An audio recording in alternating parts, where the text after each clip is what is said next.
folks. Hey, can you just do the entire intro for part 2 in a blues voice?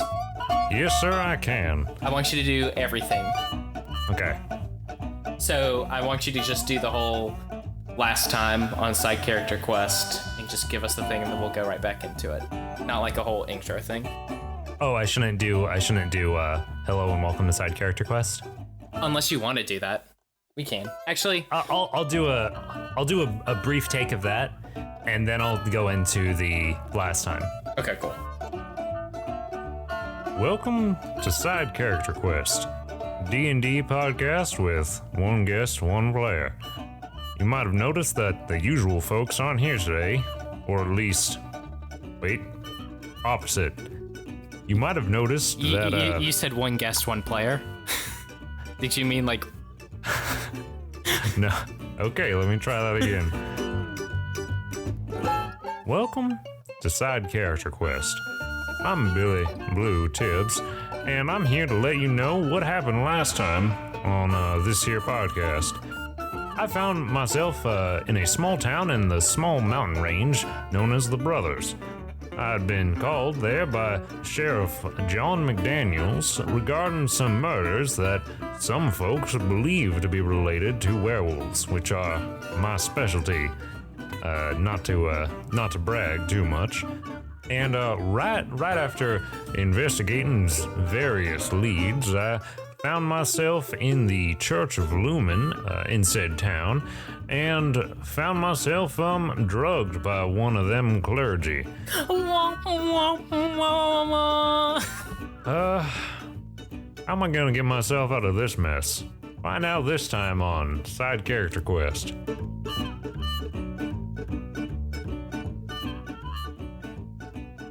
All right, so we're hopping back in. I've just been drugged, and everything's cut to black.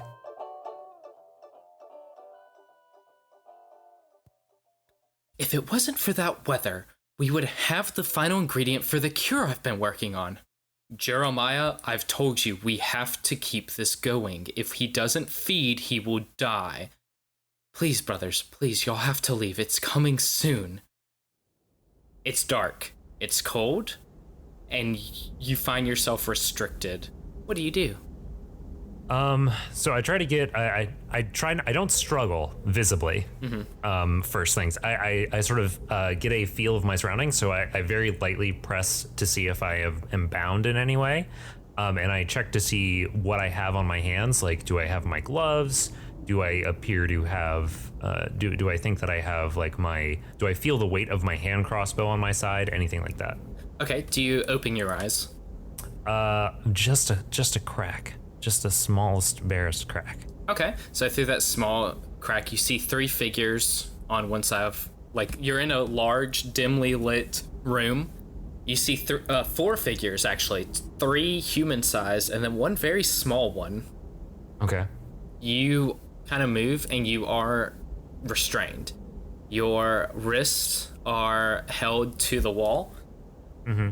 As well as your waist and your legs by what feels like leather straps. You're kind of like strapped to a wall in a standing position by leather straps. You are wearing everything that you are wearing, your hat, your gloves, your duster, everything that you are wearing is on. Your crossbow is not on you. Through your kind of half-opened eyes, you see that you're in a room that's about 100 square feet, and you are in the middle of it on a wall. You see on one end are the 4 figures, one of which seems to... Yes? Point of clarification. You say I'm in the middle of it on a wall. Am I on the middle of a wall that's on the side of the room, or is there like a artificial, like, fake freestanding wall in the middle? That first one. So it's like you're at okay, like the 50-foot line, but like... Gotcha. On the wall on the side. There's nothing in it's just an open area. Cool. On the other end, from where the 4 figures are standing, there is a stairwell, and beside the stairwell is your crossbow and bolts and other weapons, gear that you may have been carrying. Okay.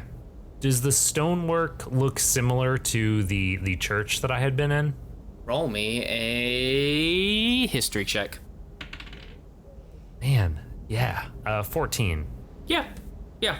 Yeah, okay, cool. It's very similar. There's also, it's lit by like, there's certain So lit. stones that are glowing. Okay. Like a dim light, like little glow stones in the wall. Okay. But yeah, and you hear, Jeremiah, do you think that he would last the night? If we were to wait for your supplies to come in, would he last? No, he won't. I guess one more victim isn't going to hurt that much. And then one of them's just like, please, I don't want to keep doing this. Like, I don't, just either give me the cure or just, I don't want another person's blood on my hands. Oh no.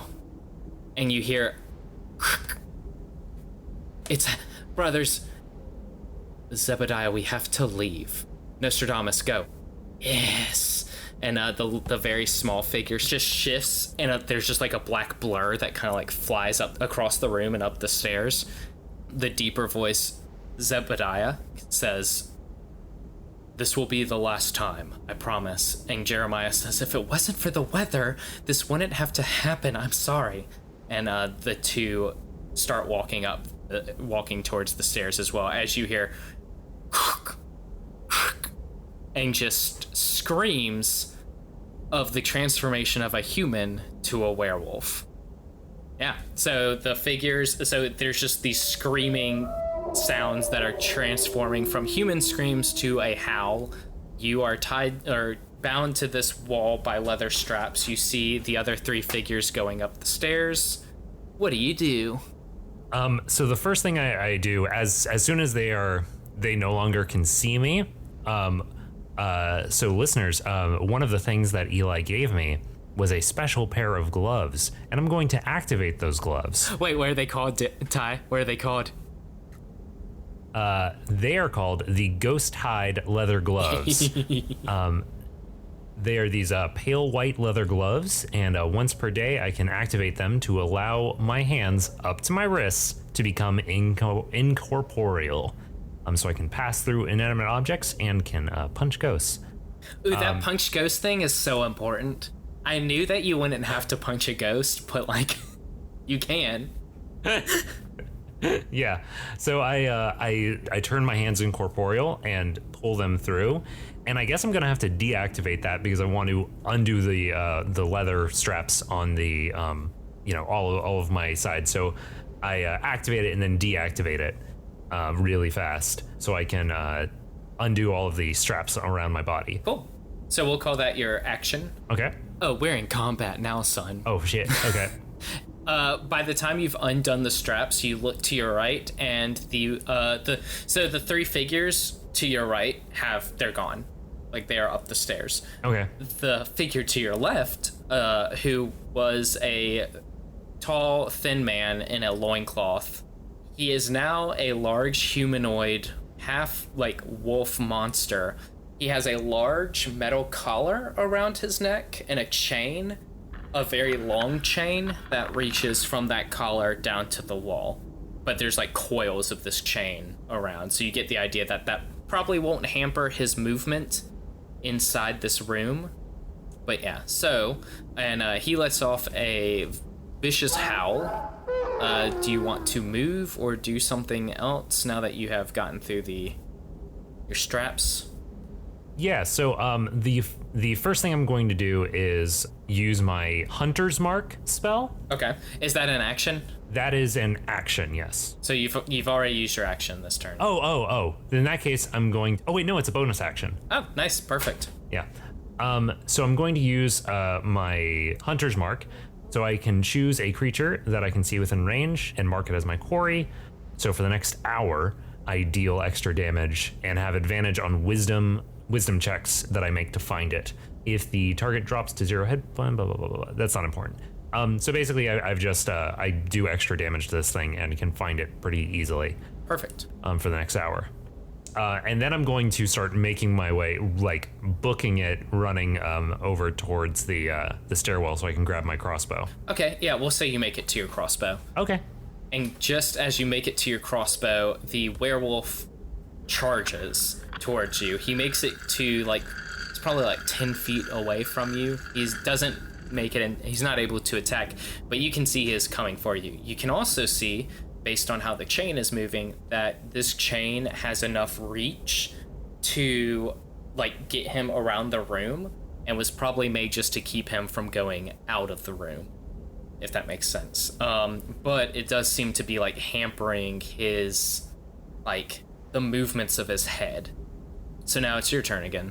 Wait, so he cannot reach me where I am, or he can reach me where I am? Sorry. He cannot reach you where you are. You're like 10 feet away. He can, like, he's not being hampered by the chain. He's being hampered by his speed at this point. So he can eventually get to you, just not in this turn, mechanically. Yeah. Okay. Man, so I feel like this is not going to make Billy super popular, but he is going to take a shot at this werewolf as he is, standing there. Do I have my quiver of arrows as well, or is it just the? They were by the crossbow. Okay, yeah, I strap those on my hip and take a shot at this guy. All right, how much? That is going to be 19 to hit. Yep, that's a good hit. Yep. 5 silver, or 5 damage. All right, so that's gonna do, and you're using your silvered crossbow bolts. Yes, I'm using my silvered crossbow bolts. All right, so where that hits, it kind of like sizzles. Oh, wait. It's also a mark. He is marked, so I add an extra d6. Okay. So another 6 damage. All right, so like where you hit, it like grazes across his shoulder, and the skin kind of like boils and bubbles and steams, and he lets out a ferocious growl, and he comes at you with his claws. That's gonna be a 16 to hit. 16 to hit. Yes, that hits me. So 8 damage as his claws rip across, and then he's going to come at you with a bite. 17 to hit. 17 to hit. Yeah, that hits as well. Okay. So 7 damage. And roll me a Constitution saving throw. Oh, geez. I'm going to give you advantage on this because of your drinking silver. Not that it mattered. 7. 7. Okay. Oh, wait. Okay, you can tell me whether I can use this. I have lucky. Whenever I make an attack roll, ability check, or saving throw, I can spend 1 to roll an additional d20. I can choose to spend the luck points after I roll the die, but before the outcome is determined.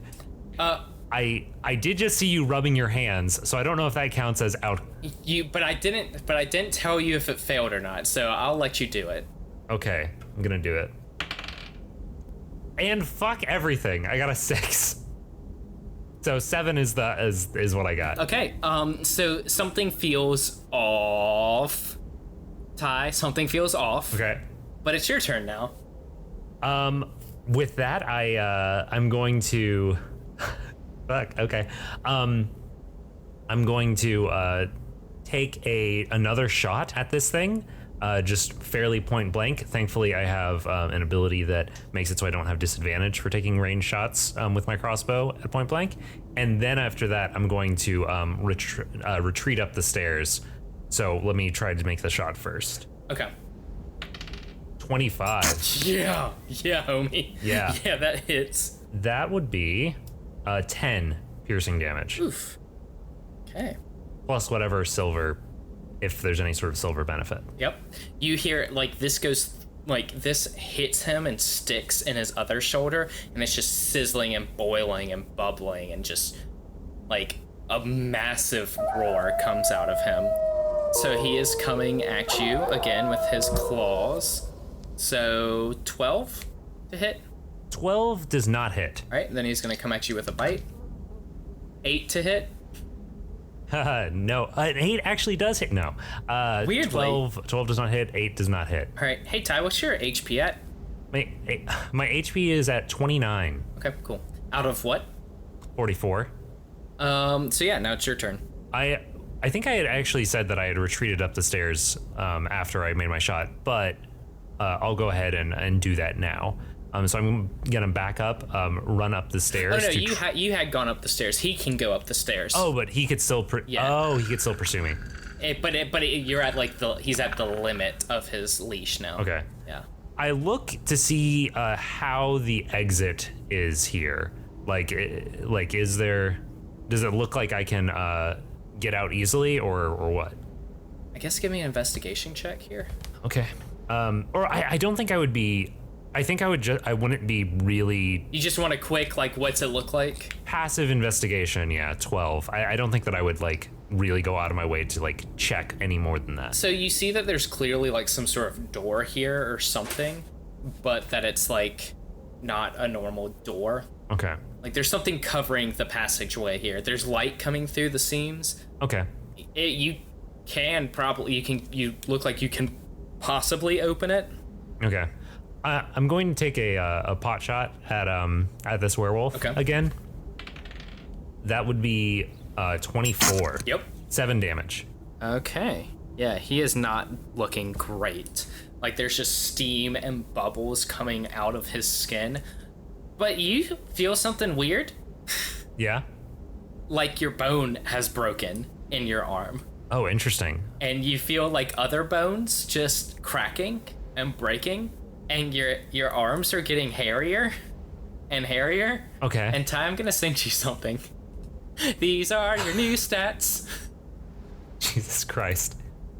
You know, I don't know why this was not something I expected you to do, but I genuinely did not. So here's the link to your new stats. You don't have the spear, and you are gonna have to drop all of your like weapons and stuff because they all have silver on them. Okay. Yeah, because I don't have my hatchet with me. I don't have my little hammer with me. Yeah, man.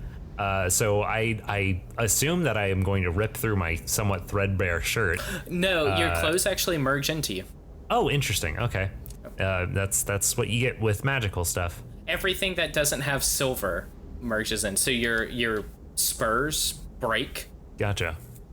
Your spurs, which have been silent this whole time. Your arrows, your quiver drops to the ground. Your crossbow, like you can still be holding your crossbow, but yeah, everything else kind of merges into you. So now, hey Ty, you're a werewolf now. You done caught lycanthropy. Fun. Just so listeners know, my spurs are silent around werewolves. That's why Eli pointed that out.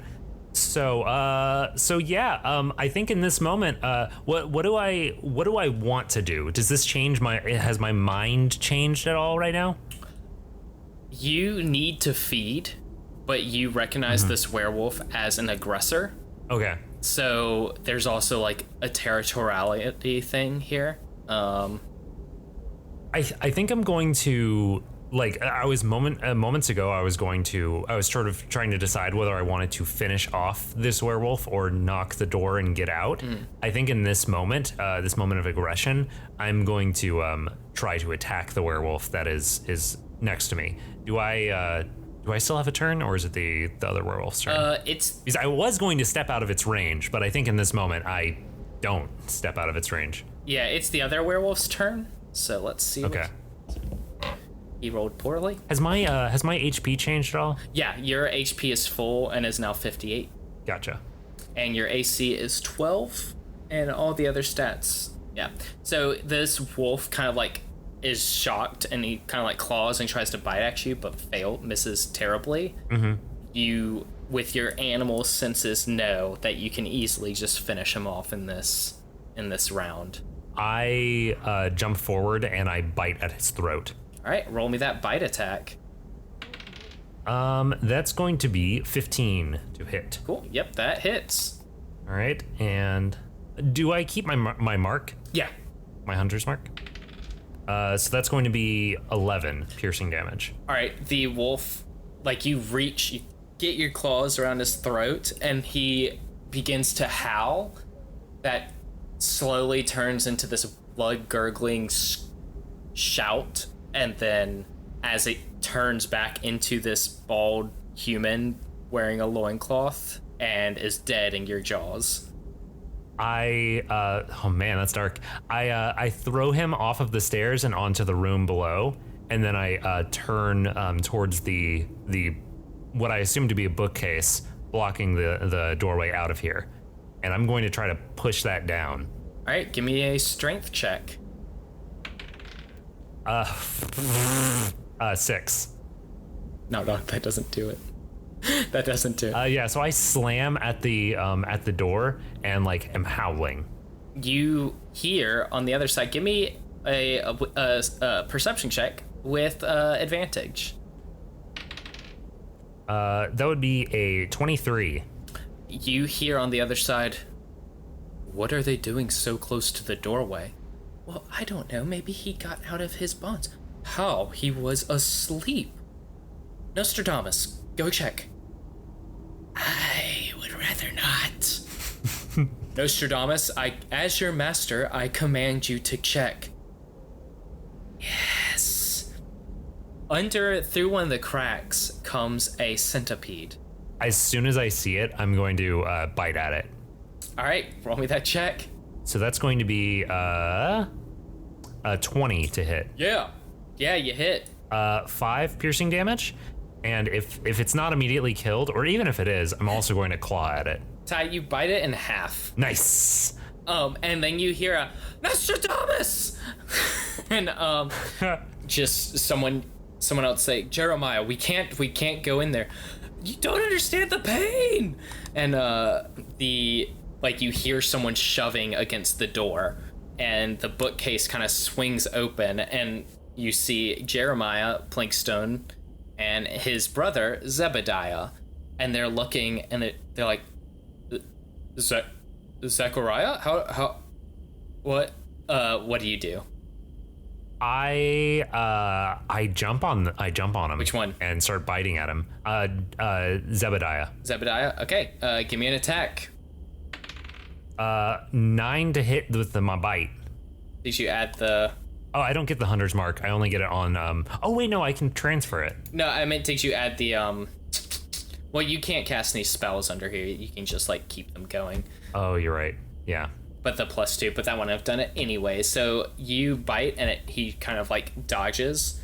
Now it is their turn. So no, I do have multi-attack. Oh, you do have multi-attack. Shit. Yep. So I'm going to scratch at him for 19 to hit. Yep, that hits. 5 slashing damage. All right. So now it is Zebediah's turn. He is going to cast Sacred Flame. The flame catches his robes on fire. He critically failed. Oh no. Yep. So he takes some damage. And now it's Jeremiah's turn. He looks at you and casts Eldritch Blast. 17 does hit. 3 damage. 3 damage to me? Okay. And it's magical, so it does actually hit you. Yeah. And I am howling. All right. Now it's your turn. I think with that, I'm going to run.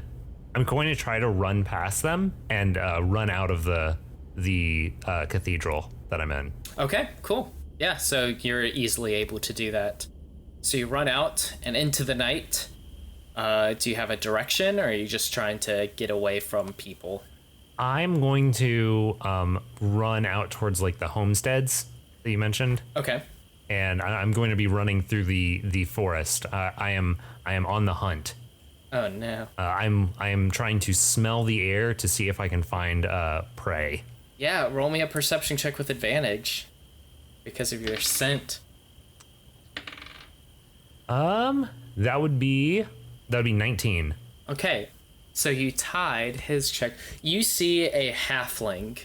He is hiding in some nearby scrub. You don't see him as much as you smell him. And yeah, as soon as you see him and he sees you, he gets up and brandishes a dagger. What you do? What do you do? So I am very happy that I see this tasty morsel. Mm-hmm. I'm going to rush straight at him and try to just nom him. Okay. Try to bite him real bad. Yeah, go for it. 15 to hit. Yep. All right. 4 piercing damage. Okay, and this is bite? Bite. So you're going to have to roll a DC 12 Constitution saving throw. I know. Okay, he passes. Okay, good. I was about to say, we're just gonna turn this whole fucking town into werewolves. I don't think that I'm trying to claw him right now. I think that I'm just trying to bite him. Okay. So that's the end of my turn. So he is gonna attack. He misses, and then he is going to attempt to run away. So he runs about 30 feet away, and does a hide. So he hides. If I can find him, then I'm going to try to catch up to him and bite him again. Yeah, roll me a perception check with advantage.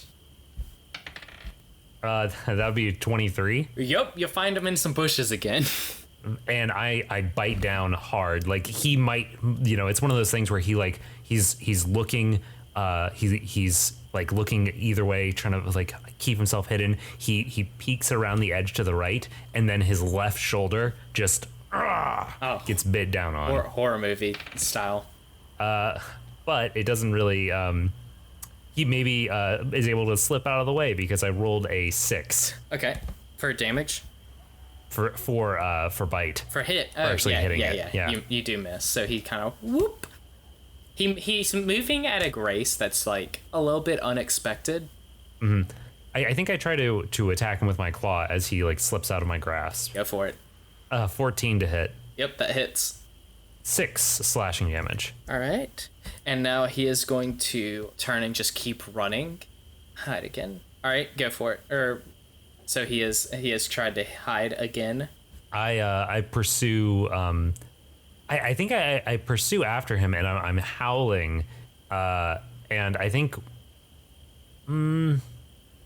I think I'm going to, I think I'm just going to run after him, and there's going to be a lot cut there where I'm just like trying to decide if there's anything more interesting I want to do. But I think no, I'm just going to run after him again, try to find him, and then try to bite him. Okay. So let me roll that perception. That would be 20 again. You can't find him. Really? Oh yeah. Okay. He got a critical hide. Oh shit. Tomlin's got a backstory to him that you might not expect. But all right, so you can't find him. You kind of keep running through the forest, but eventually the sun starts to come up, and you start feeling that as like bones just start breaking and reshaping, and hair starts to So I'm hunting him through the night, and he like manages to hold off. Yeah. That's cool. Well, you also spent some time like in the temple and like moving out to the homestead. Yeah, Gotcha. So there's a good bit of movement. So he's able to go until the sun starts to come up, and you collapse into some brush, and your blue skin's back, and your cowboy boots, but not your spurs. You are fully dressed, but in the middle of the woods. What do you do? Do I remember what's happened? Yes. Okay. Well, that. I hold up my hands in front of me and say, "Well, what have I become? This is not the best." And then I stand up, brush myself off, and start walking towards that church. All right. Oh wait, no. I walk to the inn so that I can grab. I have a couple of other pieces of equipment that I left in there because I didn't think I was going to need them. But now I don't have my bow. I don't have any of that stuff. So I'm going to grab my hand axe and my light hammer. Okay. And just like a small pack of other things. So like some. What else is there? Do I have? Pretty much just that, and also just a spool of rope. Okay. As you walk back out the inn, you hear, hey there, Mr. Blue. You sleep rough last night, or glad to see you're safe? Wasn't expecting to see you again. It's Mel, the bartender, waving at you. Well, friend Mel, never put your faith with anybody that might want to do old Blue harm. And I tip my hat and then continue on out. All right. So where are you going? I am heading straight back to the church. Okay, cool. So you get to the church and you walk through and you see a lot more townspeople in the area, and they're all kind of chatting, and you just hear, have you seen anything yet? No, I haven't heard of anything being found. What do you think happened? You think that werewolf hunter got him? Oh, there he is now. Hey, Mr. Blue. And I'm just like walking past everybody. Maybe occasionally we'll give somebody a slight tip of the head as I brush past them, and I walk straight up to the doors of the church and I kick them open with my hand axe in one hand, my light hammer in the other. All right, you see Jeremiah and Zebediah, and they just look up, and they're like, they look super distraught. Jeremiah is like all disheveled. Zebediah, his arm is just like bandaged, but like still in a really bad way. You can tell that they were sitting there trying to discuss what to do next. The bookshelf is open. You know that the dead body of Zechariah is still probably down there as these two brothers kind of start to panic. Jeremiah pulls his hand up and has like sort of magic sparking from his fingertips and says, "You will pay for what you did to my brother and my familiar." Well, sorry to say, but I seem to have misplaced my wallet. And I throw the hand axe at him. Oh shit, which one? The hand axe. No, which... Oh, at the guy whose hand was sparking. Gotcha. Okay, roll it. Oh, and as a bonus action, I would like to mark him as my quarry. Okay, done. Which I can do against humans and against werewolves. 17. Yep, that hits. 9 damage. Yep. And I keep walking forward. I just do that like as I'm striding forward. All right. Jeremiah yells, "Ow!" And Zebediah tries to throw a sacred flame at you. Okay. That's gonna be 14 to hit. Yeah, 14 hits. Oh wait, sorry, I've messed up. You need to make a dexterity saving throw. Sorry. Oh. 19. Yeah, you pass. So a fireball kind of flies past you.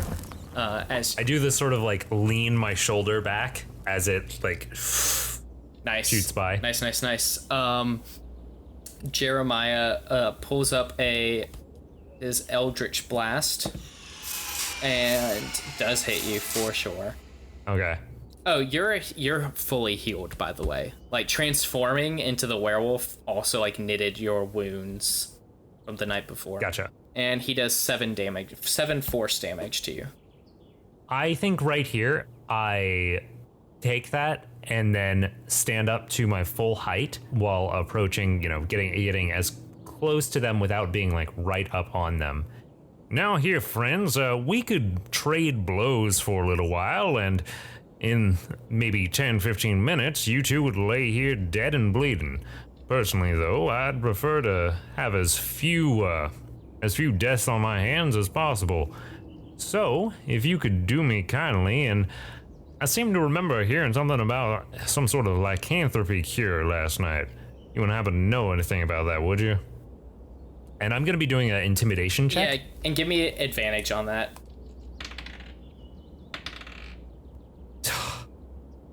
I'm gonna use a luck. Okay. Because I rolled a 6 twice. What's your intimidation bonus? Fuck everything. I got a 10 total. Okay, and because I have a 4 intimidation.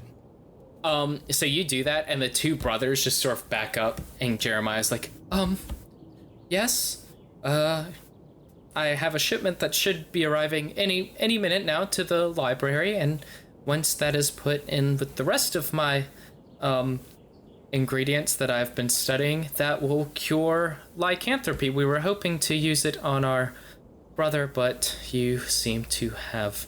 Don't worry, I took care of him myself. Okay. And I grab the hand axe and I put it on my hip, and then I grab their shoulders and start leading them out. Now see here, you have to be gentle, and you like grab him by his shoulder, and he's like, "Oh, Lumen." Yeah, exactly. All right, and you walk him to the library. I do indeed. And as you walk them, people they like see that you are leading them in this way, and they see that Zebediah, that they're both bleeding pretty badly, and they're like, you start hearing whispers, and Delilah's like, "I told you that werewolf was around the temple." The tailor is like, "Well, I would never imagine a man of the cloth. And you too, Jeremiah, a man of science, like ourselves." And The sheriff is sitting on the porch, and he's like, well, are these the murderers then? Some might call them that. I took care of I took care of the murderer myself, but some might call these folks aiding and abettors. Well, who was the actual murderer then? I didn't quite catch his name when he caught my bolt. That was so good. Like that? Thank you. The sheriff smiles and he's like, well, where can I pick up the body then? That would be in the basement of the Church of Lumen downways. In the church, huh? Yes, sir. Well, I guess the men of the cloth really were leading us astray. Mm-hmm. It's a shame that their brother Jeremiah got wrapped in this too. Well, all right, Mr. Blue, I'll grab the agreed upon reward, and you're free to hang out around here. You've done us a great service this night. And he grabs a pouch containing about 100 gold pieces and hands it over to you. And he's like, I'll take these men into custody. I've got a little bit of unfinished business, but in the meantime, do you happen to have this in silver coin? Yeah! Bum, bum, bum, bum, bum.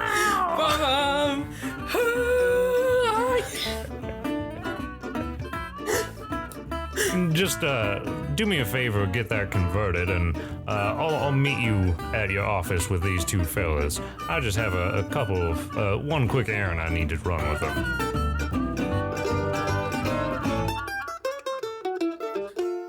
Okay, so we can just say that kind of end it there. The shipment with the final piece of the lycanthropy cure did come in. You're able to find Jeremiah's notes, which were on the table, were all outlining the cure. You're able to brew it up in a different teapot, because the teapot that you find that you had been served out of was laced with a odorless, tasteless sedative. Nice. You're able to brew it up. When you drink it, you just steam evaporates off of you, and you just know, like, you're able to kind of feel that you have changed and that lycanthropy is no longer affecting you. This is proven when you are given the silver coins, and also when you go and retrieve your silver spurs and they start clinking again. This has been good, man. Yeah, I feel like I did not expect you to leave the temple after turning into. I knew that you turning into a werewolf was a possibility. I didn't expect you to leave the temple. I expected you to kill one of them and this turn back into blue. Also, you rolled, like, the lycanthropy thing is not a high DC, but you rolled so poorly. Yeah, I feel like I only rolled bad when it really mattered.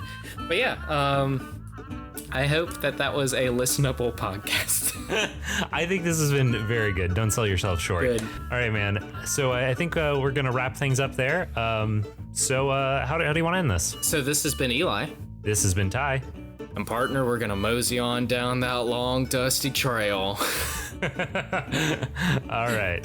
Happy Halloween, everyone. Happy Halloween.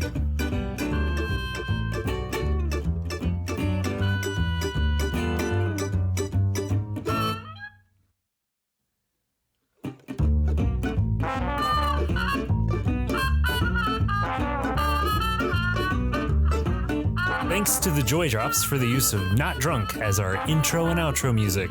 Find them at thejoydrops.com.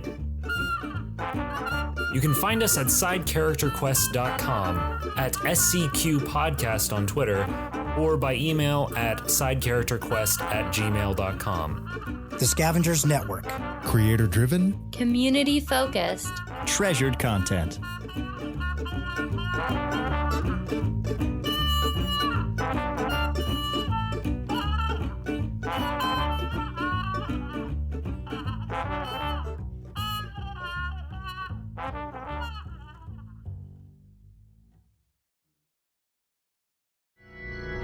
Do you wish your life was a little more spooky?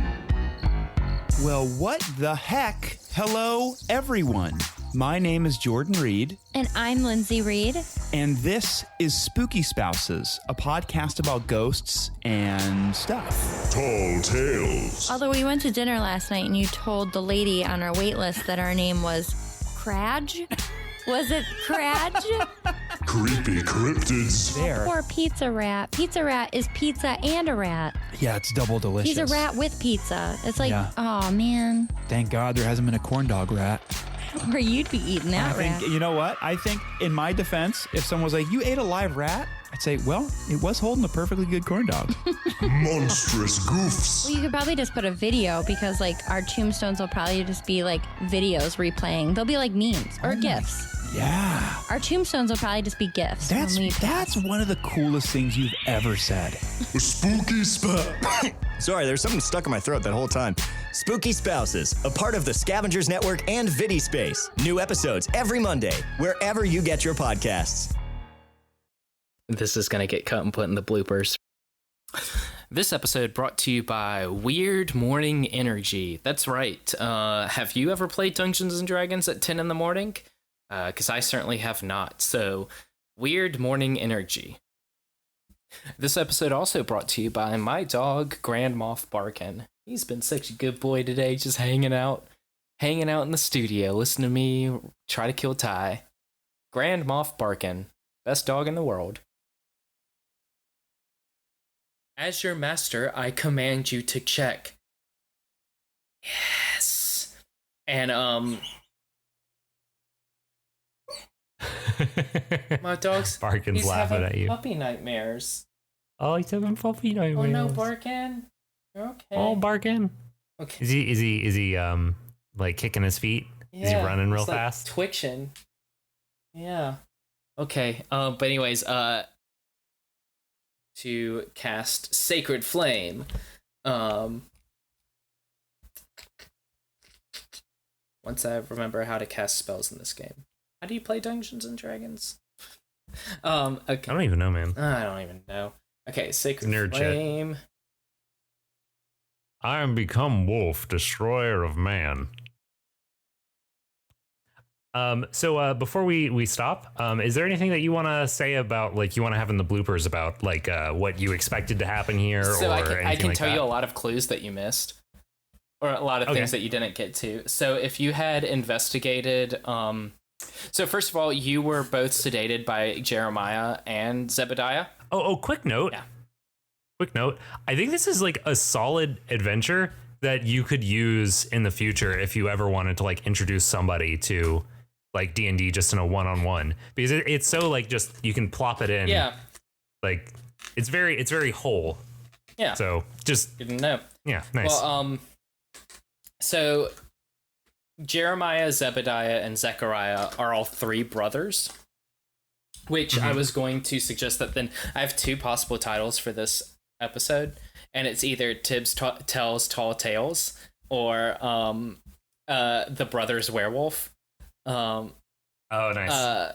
So they were three brothers, and I told you about how the town used to be heavily devout in the faith of Lumen, but then after the town was still kind of failing for a while, Jeremiah made a pact with an academon, which you and I have talked about some making up. The academon's name was... Nostradamus? No, Nostradamus was no. his familiar, his quasit familiar. Yeah, okay, gotcha. The academon's name was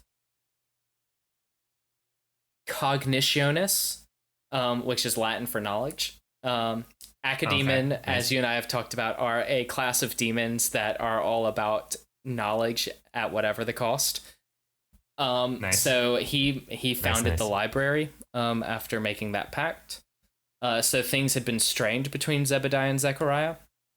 About 9 to 10 months ago, Delilah did see a werewolf outside the Temple of Lumen. That was the werewolf that attacked Zechariah and infected him with lycanthropy. Tomlin LaCroix, him and his wife were heading to a ball in the Brothers. his wife was the second victim of the werewolf. He has stayed in town to investigate the werewolf himself. He did that because he was a former assassin in the city cirque. So he has like some pretty decent skills at tracking and investigation. I had some other fun NPCs that you didn't get to, like the sheriff's wife ran the hunting goods store. The blacksmith, and she would have told you about how the priests were buying all this hunting gear, which she assumed was so that they could live off the land, and they were also buying dogs for the same reason. The real reason was for them to have dogs to disguise the like howling sounds around the full moon that would come out of the temple. Smart. Yeah, and then the barber surgeon could have told you about how Zechariah had come in with some sort of animal wound about 10 months ago. The blacksmith and leather workers are an elven couple that would have told you about how they were buying straps and chains, and they thought it was for their dogs. Gotcha.